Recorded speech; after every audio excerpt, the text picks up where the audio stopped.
नमस्ते।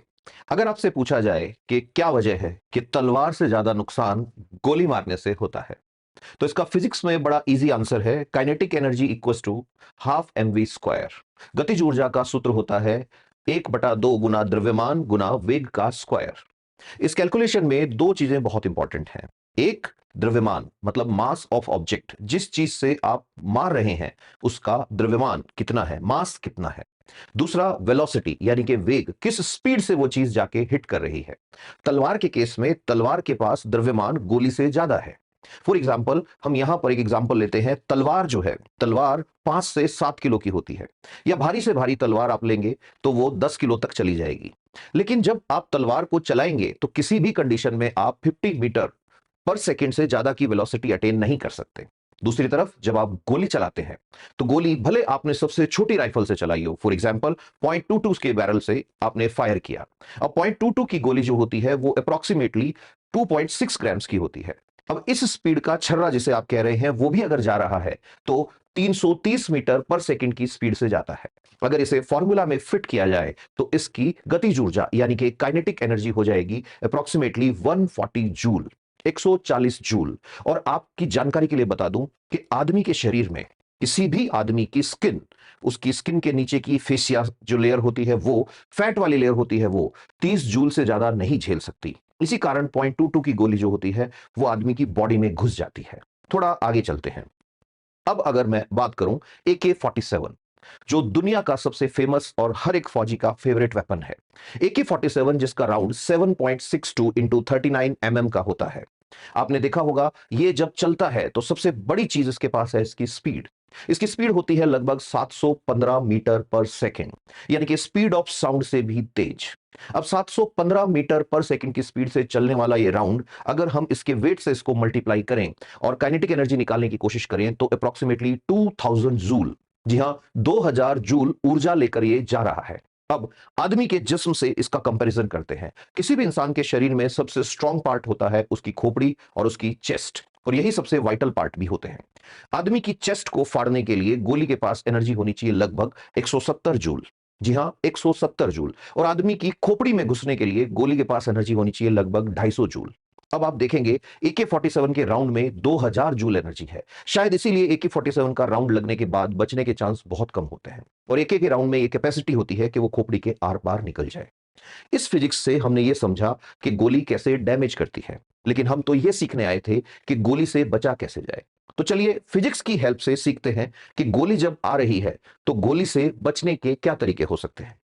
सबसे पहला तरीका, जो सिर्फ कल्पना है, इमेजिनेशन है, फिल्मों में बहुत यूज किया जाता है कि सामने वाले ने गोली चलाई और आप साइड में हट गए। ये तरीका सच में मजाकिया लगता है क्योंकि गोली की स्पीड, जैसा कि मैंने बताया कि अगर मैं 0.22 की गोली को कंपेयर करूं तो भी 330 मीटर पर सेकंड। 330 मीटर पर सेकंड का मतलब है कि किसी भी इंसान के बस की बात नहीं है कि गोली आ रही है और वो देखकर सामने से हट जाए। और यही गोली अगर बड़ी राइफल से आ रही है, फॉर एग्जांपल अगर 9 mm राइफल से आ रही है तो इसकी स्पीड लगभग 400 मीटर पर सेकंड हो जाती है। और यही गोली अगर किसी स्नाइपर ने चलाई है तो आप हैरान रह जाएंगे, इसकी स्पीड हो जाती है अप्रोक्सीमेटली 800 टू 1000 मीटर पर सेकंड। यानी ये तरीका सिर्फ फिल्मों में दिखाने के काम आ सकता है। तो फिर कैसे गोली से बचा जाए? 1950 के दशक में जैसे जैसे बुलेट्स और हथियार आगे बढ़ते गए, वैसे वैसे साइंटिस्ट के दिमाग में एक सवाल उठने लगा, क्या ऐसी भी कोई चीज है जो गोली को रोक सकती है? अब गोली की एनर्जी हमने देख लिया कि अप्रोक्सीमेटली 140 जूल से लेके और 3500 4000 जूल के बीच में रहती है।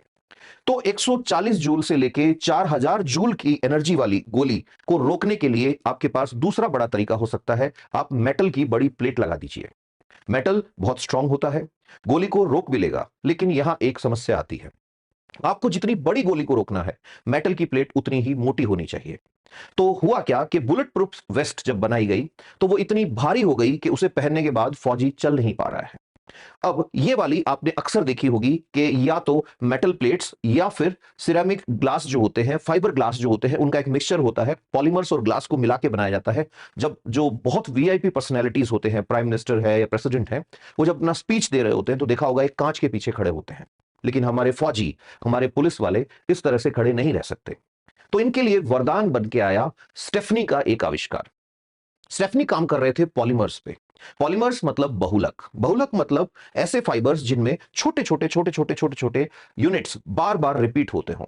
फॉर एग्जाम्पल, अगर एक दीवार एक पॉलीमर है तो उसकी ईंट एक मोनोमर है। वो यूनिट्स जो रिपीट होती हैं उन्हें मोनोमर या एकलक कहा जाता है। तो होता क्या है कि जब भी किसी बहुलक को बनाया जाता है तो एक ही तरह का फॉर्मूला बार बार बार बार बार बार उसकी स्ट्रक्चर में रिपीट होता है, इसको उसकी मोनोमर यूनिट कहते हैं और यही इसकी ताकत बनती है। तो स्टेफनी जब काम कर रहे थे तो उन्होंने एक फाइबर बनाया। फाइबर का नाम रखा केवलर। ये जो केवलर था ये बहुत सारे कंपाउंड्स को मिक्स करके एक मिक्स पॉलीमर का एग्जांपल था, लेकिन केवलर दुनिया में इतिहास बनाने के लिए रचा गया था। केवलर के साथ बाद में उन्होंने जब एक्सपेरिमेंट किए तो ये पाया कि केवलर में एक अलग कैपेसिटी है।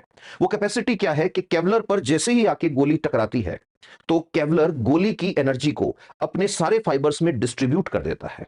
मतलब अब तक गोली जिस चीज से टकरा रही थी वो अपनी एनर्जी को अपने पास रख रहा था, इस कारण गोली उसमें छेद कर रही थी। केवलर उस एनर्जी को चारों तरफ फैला रहा था। ये ठीक ऐसे है जैसे फुटबॉल को अगर आप दीवार पे मारे, फुटबॉल को अगर आप किक मारे जोर से तो दीवार से टकरा के वापस आएगी, क्योंकि फुटबॉल की पूरी एनर्जी उसी जगह रह गई, दीवार उसको फैला नहीं पाई। लेकिन इसी फुटबॉल को आप अगर नेट में मारे तो फुटबॉल वापस नहीं आएगी, नेट थोड़ा पीछे हटेगा और एनर्जी को इस तरह से स्प्रेड आउट कर देगा। इसी चीज को मकड़ी के जाले से भी कंपेयर किया जा सकता है। मकड़ी का जाला हो या फुटबॉल का नेट, ये दोनों हमें यह समझाते हैं कि बुलेट प्रूफ जैकेट कैसे काम करती है। तो केवलर की डिस्कवरी हो चुकी है, स्टेफनी इसे बना चुके हैं। अब बात आती है कि सिर्फ केवलर के भरोसे आप नहीं रह सकते। उसका रीजन है केवलर गोली को रोकने की कैपेसिटी जो रखता है वो 300 जूल तक की कैपेसिटी केवलर के पास थी।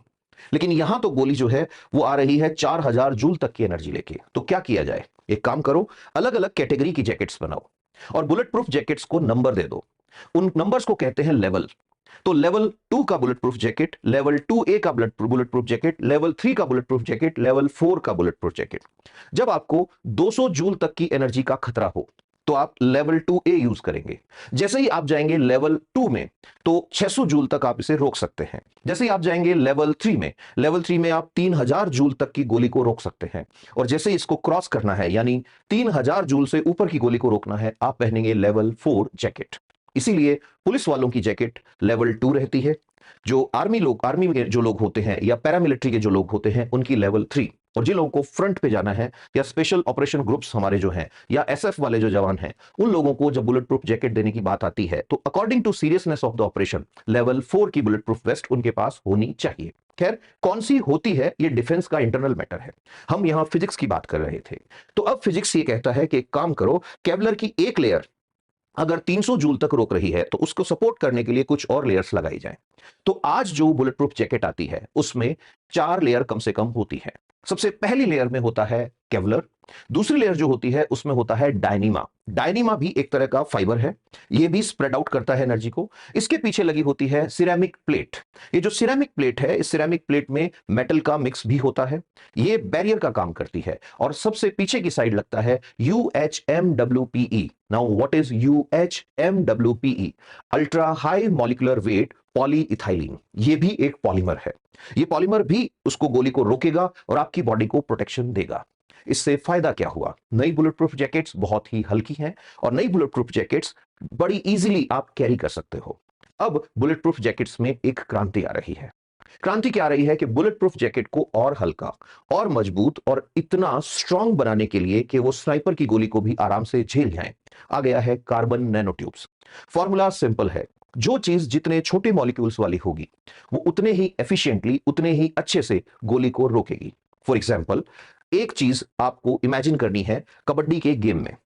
आपने देखा होगा कबड्डी में एक खिलाड़ी जब भाग रहा होता है तो उसे रोकने के लिए एक की बजाय 2 खिलाड़ी इस तरह की चेन बना के आते हैं।